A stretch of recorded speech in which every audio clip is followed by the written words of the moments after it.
Hi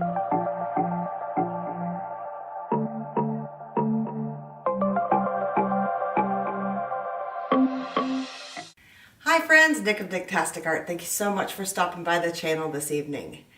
We have a very abstract piece tonight. I love the color combination, I love the flow and the movement. It was actually kind of a surprise, this piece. So join me on this journey. We've got an 18 by 24 canvas and we're going to do a abstract wreck. We're going to use a titanium white mixed with buff. And that is an Amsterdam. I think I actually have a little bit of the golden heavy-bodied white in here. We're going to start with our darkest color, which is Phthalo Blue. And this is Amsterdam's. And remember, acrylics always dry darker, so we're going to get quite a little bit of that on there. I actually think I might do another one higher up with less, but we'll see. We'll see how that goes. I have a brown ColourArte pigment that I'm going to add to that. And the intention here is we're not doing blooms, so they don't have to be perfect circles. We're going to wreck these. But I think this is, with the oranges, going to add a really interesting dimension. Because that should dry rather darker. And then this is a mix. Or is this cobalt? No, this is my primary cyan and ultramarine blue mix that I always use. It's about 50-50 of each of those colors. Primary cyan and ultramarine. And then we're going to go with Spicey Apricot from ColourArte. This again is a pigment, obviously. And this one I think I'm going to drizzle it a little messier, so that when we wreck them they overmix a little bit.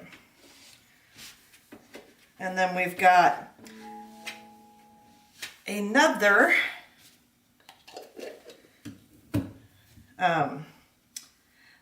this is actually a piggy, and this is Sapphire.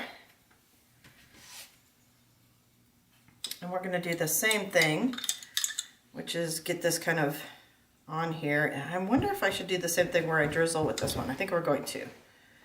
Kind of just get a little bit of a extra. I've got, this is the color I used most recently in a different video. And that is, it's a blend of Spicy Apricot, which you guys can see is much more earthy tone. And I put excuse me, I put a prism pour color in there, and I believe it was Golden Poppy. Yeah, so this is a prism pour from ColourArte. It's basically a liquid pre-mixed pigment into what they call a prism pour. So I did that to give it a little bit more of an orange flavor, and we're just gonna drizzle this everywhere.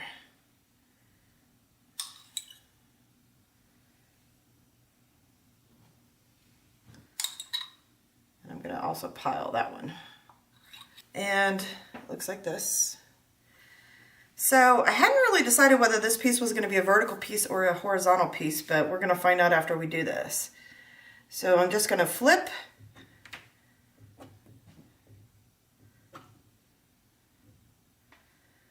And then we'll drag this a little bit, but right now I'm going to flip this back. Come around the side here. Ooh, well that was a scraped canvas is what that was. That should join back together, and then we'll go that direction.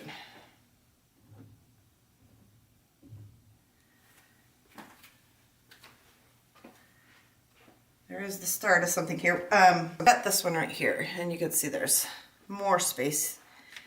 And I want to just kind of do this with it.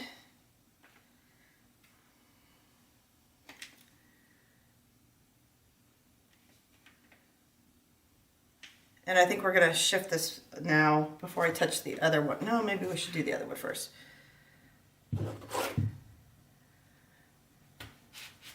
Now, in order to get that to kind of just fill back in where I've gotten rid of the paint on the canvas, we're gonna move it around here by tipping. And we're gonna go this way quite a bit. I'm actually gonna take it the other way first. Hopefully you guys can still see that.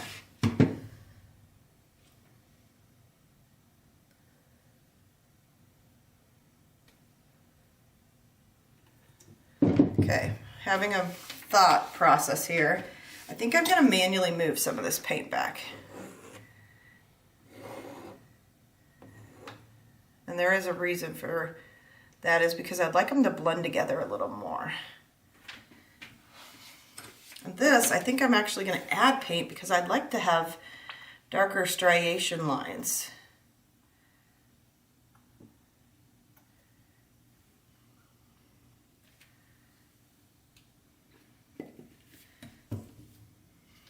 Now I'm going to just kind of incorporate those together a little bit more.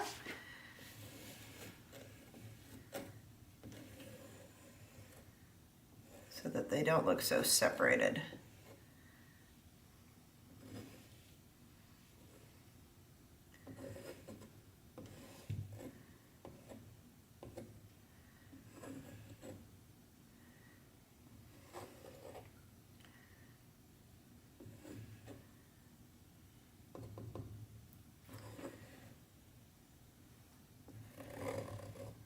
Some of that rolling back there. Okay, I've got a big air bubble right there from my crazy flip. I'll pop him and blend some lines there. Now we're going to just push this closed up here and then blend these together. And then we've got a little pocket right there. And I think I'd like to actually put a little bit of the orange there, because then it can stand on its own.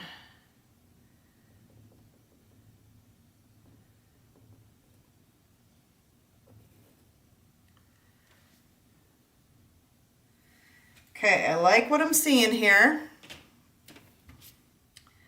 Just got a couple areas where there's a little bit of blank canvas.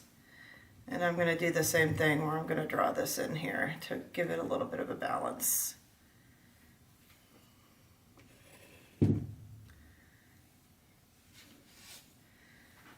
Okay, now I think there's two areas that I'm looking at that I want to somehow, this little blobs right there and right there. But before we do that, I'm going to pop my air bubbles again, because that'll change some of how this looks. What I'm thinking is that I've got that same tool that we used, but I've got it a little smaller. So we're going to do just little wisps up like that.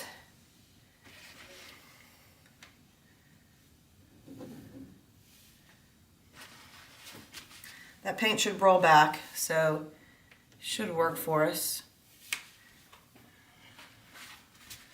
And one more.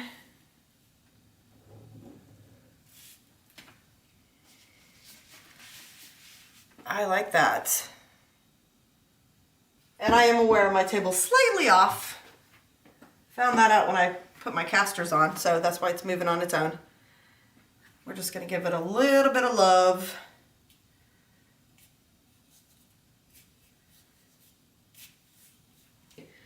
Ooh, I like that. I like that a lot. It's very pleasing to me, but it is vertical in my mind. It's a vertical piece, I mean. Yeah, for the most part, everything closed up, but there's a couple gaps here. I was hoping if we gently spun it, those gaps where I did that last little bit of catalyst work would close up. I don't think I want to spin it anymore. Yeah, I don't want to spin it anymore. So we're gonna get that down. I will end up putting some white paint in there just to close those gaps a little bit. Man, I'm happy with this. This worked out exactly like what I would like to see it do. All right. Yeah, this is exactly what I wanted to see. Let's take a look at the dried results. And here are the dried results. Boy, the camera just doesn't do this justice. It is a striking piece. There's a lot of movement. There's a lot of flow. It reminds me of the outdoors, whether in a park, whether fishing. It evokes an emotion for me, which is always the goal. So the colors themselves, there is some translucency because of the pigments, and there is some shine as well. But this piece speaks to me. Thanks for stopping by the channel. Find your bliss.